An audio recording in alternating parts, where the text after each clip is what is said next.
हमारे राष्ट्र को हिंदू राष्ट्र घोषित होना चाहिए? और अगर हिंदू राष्ट्र घोषित हो जाता है तो हमें देश में क्या क्या बदलाव देखने को मिलेंगे? राष्ट्र तो हिंदू ही है, कोई दिक्कत नहीं है इसमें, कोई आवश्यकता नहीं किसे घोषित किया जाए। साहिल नाम के लड़के ने जो साक्षी नाम की लड़की के साथ किया वो तो सभी ने देखा है, किस तरीके से दर्दनाक उसकी हत्या की गई है। तो इस केस में आपका फर्स्ट एक्सप्रेशन क्या रहेगा? कहीं ना कहीं आज संस्कार जो माता पिता भूल रहे हैं कि हमारे बच्चे कुछ भी पहन लें, देर रात तक कहीं आ रहे हैं जा रहे हैं, सोने का कोई सिस्टम नहीं, जागने का कोई वो नहीं, देर दिन तक सोए रहते हैं, तो कहीं ना कहीं संस्कारों का ह्रास हो रहा है। सब कोई बोलता है कि हमारा धर्म सनातन धर्म है, हम सनातनी हैं, बोलते सब हैं, लेकिन आज मैं आपसे ये जानना चाहती हूँ कि सनातन धर्म एग्जैक्टली है क्या? हम सनातन धर्म को कैसे डिफाइन करेंगे? सनातन शब्द अपने आप में एक ऐसा शब्द है जिसे लेकर के हम सब गौरवान्वित होते हैं कि हम सनातनी हैं। नमस्कार, मैं हूं आकांक्षा चौहान और आप देख रहे हैं द न्यूज़ वाला नेटवर्क। द न्यूज़ वाला नेटवर्क के खास प्रोग्राम सार तत्व में आप सबका स्वागत है। आज हमारे साथ जो धर्म गुरु मौजूद हैं, मुझे नहीं लगता है उन्हें अब किसी परिचय की ज़रूरत है, मैं फिर भी आपको बता देती हूँ। आज हमारे साथ मौजूद हैं श्री महंत आचार्य रजनीश शास्त्री जी। शास्त्री जी, सबसे पहले तो स्वागत है आपका द न्यूज़ वाला नेटवर्क में। जी धन्यवाद आप। शास्त्री जी, मेरा सवाल आपसे ये रहेगा आज कि सब कोई बोलता है कि हमारा धर्म सनातन धर्म है, हम सनातनी हैं, बोलते सब हैं, लेकिन आज मैं आपसे ये जानना चाहती हूँ कि सनातन धर्म एग्जैक्टली है क्या? हम सनातन धर्म को कैसे डिफाइन करेंगे? सीताराम, धन्यवाद आप सभी का, और जो भी दर्शक हमें देख पा रहे हैं सभी का अभिनंदन है, स्वागत है। देखिए, सनातन तो अनंत है और जिसका न आदि है, न मध्य है, न वो अनंत है। और दूसरी भाषा में कहें तो जो विशुद्ध विज्ञान है, विज्ञान से बढ़कर के जो चीज़ है, शुद्ध जो विज्ञान है वो सनातन है। सनातन वो है जो सर्वे भवन्तु सुखिनः की कामना करता है, जो सभी का कल्याण चाहता है, जो जीवों पर दया करता है, जो प्रत्येक वस्तु में, आप में, मुझ में भगवान के दर्शन करता है। सनातनी वो है जो व्यापक है। सनातन की जो आप अवधारणा है वो विश्वदेव कुटुम्बकम की है, वो पूरे संसार की सुख की कामना करता है। तो सनातन शब्द अपने आप में एक ऐसा शब्द है जिसे लेकर के हम सब गौरवान्वित होते हैं कि हम सनातनी हैं। हम भगवान को, ईश्वर को मानने वाले, प्रत्येक जनमानस में, प्रत्येक जीव में भगवान के दर्शन करने वाले, पेड़ पौधों का संवर्धन करने वाले, जल में भी जल की भी पूजा करने वाले। तो सनातन बड़ा व्यापक है और इसको अपने ज्ञान से मैं परिभाषित करूं ऐसा तो मुझे लगता है कि बहुत कम होगा। इसको अलग अलग संत लोग अपने अपने रूप से, अपने अपने ढंग से इसकी डेफिनेशन देते हैं। तो सनातन धर्म अपने आप में बहुत विशाल है, बहुत व्यापक है। इसको समझने के लिए इनकी धर्म ग्रंथों को पढ़ना बड़ा आवश्यक है। और सनातन में चरित्र निर्माण होता है, सनातन में संस्कृति संस्कार को बताया जाता है। सनातन में अहंकार का भाव नहीं रहता। जब आप सनातन को मानने वाले हो जाते हैं, वहाँ संस्कार का भाव रहता है। वहाँ किसी को झुकाने से सुखद अनुभव नहीं होता है, वहाँ स्वयं झुकने से एक अनुभव प्राप्त होता है। तो अभिवादन की जो परंपरा है, माता पिता के सेवा भाव की जो परंपरा है, गुरु के प्रति जो सम्मान का भाव है, वो सब हमें सनातन में ही देखने और सुनने को मिलता है। आचार्य जी, जैसे आपने बताया सनातनी जो पूजा पाठ करते हैं, अपने धर्म का पालन करते हैं, वो सनातनी होते हैं। तो सिर्फ जो यही सब करते हैं वही सनातनी होते हैं या सनातनी की कुछ और भी डेफिनेशन होती है? मैंने इतनी सारी डेफिनेशन आपको दी है। सनातन धर्म मैंने कहा व्यापक है, और सनातन धर्म में मैंने आपको बताया अभी कि यहाँ हम ऐसा नहीं कि पूजा पाठ हम केवल जो है केवल देवताओं की कर रहे हैं। यहाँ यत्र नारीणाम पूज्यन्तु, यहाँ नारी की भी पूजा बताई गई है, यहाँ पिता की भी पूजा बताई गई है, पिता भी स्वर्ग से, कहते हैं कि आकाश से ऊंचा कौन है? पिता है। यहाँ गुरु की भी चरण वंदना बताई गई है, गुरु ब्रह्मा गुरु विष्णु गुरु देवो महेश्वरा। तो यहाँ बिटिया की भी पूजन करते हैं। तो यहाँ पेड़ पौधों का भी पूजन होता है, पीपल जैसे वृक्ष का, बड़ जैसे वृक्ष का, बेल के वृक्ष का, केले का वृक्ष का।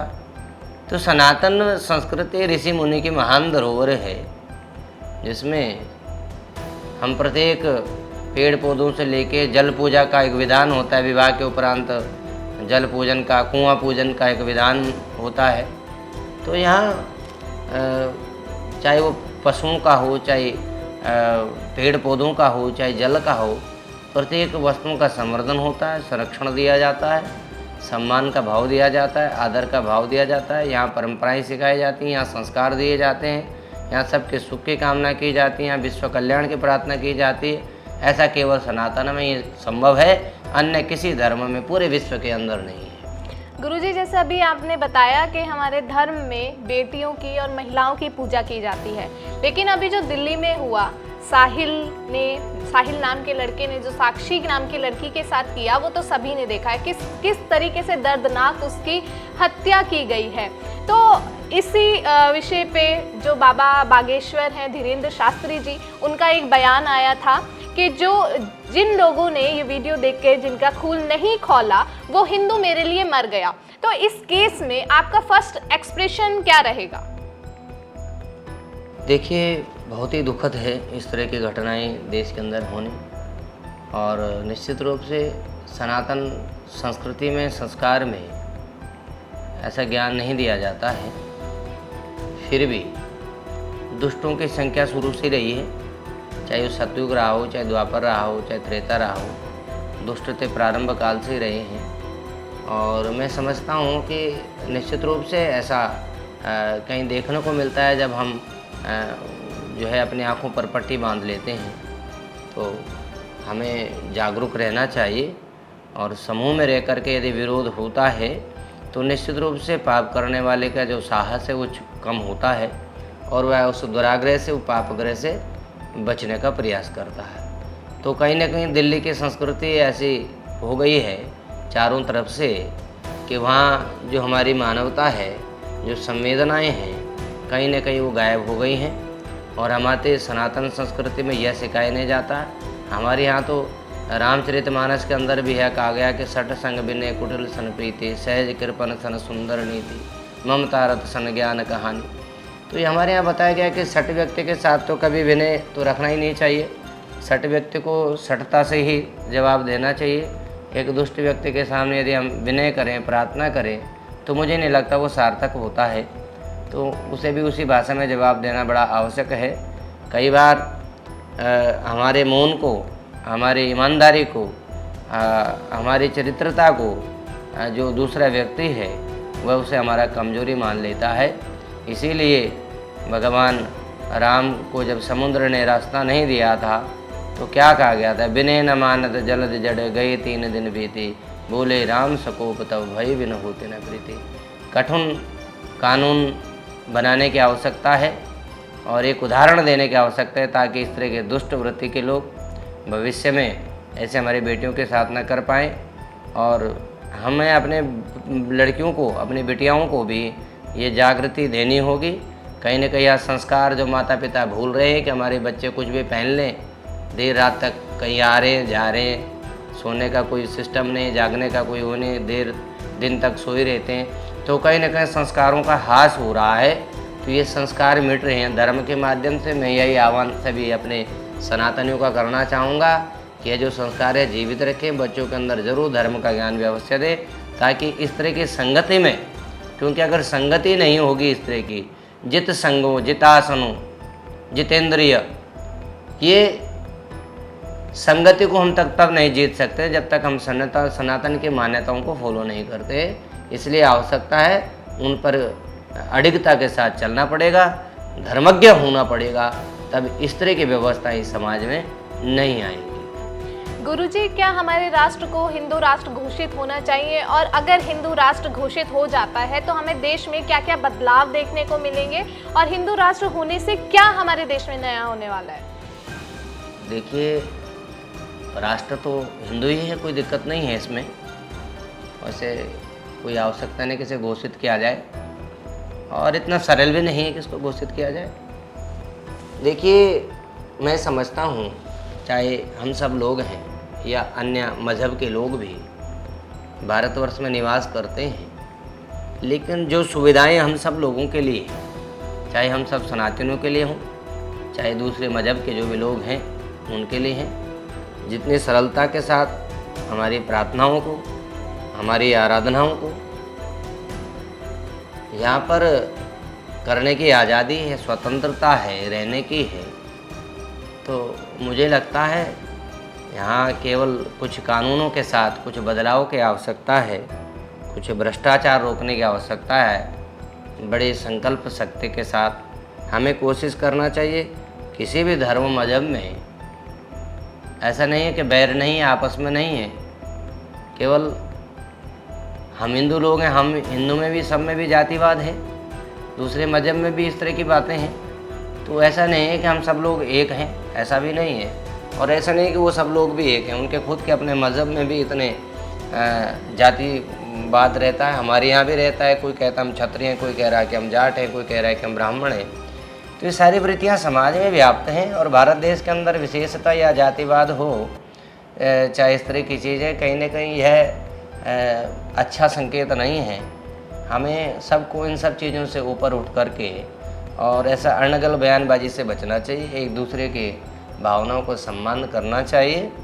और ताकि चूँकि यह हमारा जो देश है बड़ा सुंदर है, और राष्ट्रभक्ति, देशभक्ति प्रत्येक जनमानस के अंदर होना चाहिए। वो किसी मजहब में, किसी भी जाति से आए, तो सभी को उस देश के लिए जो अच्छा हो सकता है उसके लिए प्रयास करना चाहिए। और देशभक्ति ये नहीं कि आपको कहीं बॉर्डर पर जा कर के ही करनी है। देशभक्ति आप हर प्रकार से कर सकते हैं, चाहे वो पानी बचा करके, चाहे बिजली बचा करके, चाहे पेड़ पौधे को बचा करके, चाहे एक दूसरे को सम्मान करके हम अपने देश को गौरव बढ़ा सकते हैं। तो हमें इसको गौरव बढ़ाने का प्रयास करना चाहिए, छोटी छोटी बातों में नहीं उलझना चाहिए। देश में शांति बनी रही। और आज भारत का जिस प्रकार से पूरे विश्व ने लोहा माना है, और भारत जिस प्रकार से लीडरशिप देता रहा है पहले से, अनादिकाल से, तो ये देश के अंदर क्षमता है कि पूरे विश्व का प्रतिनिधित्व कर सकता है। और ये सब सनातन संस्कृति की देन है कि यहाँ पर रहने वाले प्रत्येक व्यक्ति को वो सुविधाएं दी जाती है कि उसका जीवन यापन अच्छे से हो सके, उसके पूजा पाठ में कोई व्यवधान ना हो। तो ये जो भारत देश है अपने आप में बड़ा खूबसूरत है, सुंदर है। तो निश्चित रूप से सनातन जो संस्कृति है एक शुद्ध विज्ञान है, जो भी इसको लोगों को मानते हैं। तो निश्चित रूप से अपने आप में एक महान परंपरा है सनातन परंपरा। तो मुझे नहीं लगता कि इस तरह की कोई भविष्यवाणी करने की आवश्यकता है। और जो चल रहा है अच्छा चल रहा है, इसमें हम सब लोगों को बचना चाहिए, पाप से, भ्रष्टाचार से, अनाचार से। तो देश अच्छी स्थिति में है, कोई इसमें बुराई नहीं है। चलिए, बहुत बहुत धन्यवाद आचार्य जी। मुझे लगता है कि सभी दर्शकों को समझ में आ गया है और पता चल गया है कि सनातन धर्म वास्तव में क्या है। और हम फिर जुड़ेंगे आपसे किसी और विषय के साथ। तब तक के लिए आप हमारे साथ जुड़े रहें और देखते रहें द न्यूज़ वाला नेटवर्क। और इस विषय को लेकर आप क्या सोचते हैं, हमें कमेंट में अपनी प्रतिक्रिया जरूर दें और हमसे जुड़े रहें, देखते रहें द न्यूज़ वाला नेटवर्क। धन्यवाद आचार्य जी।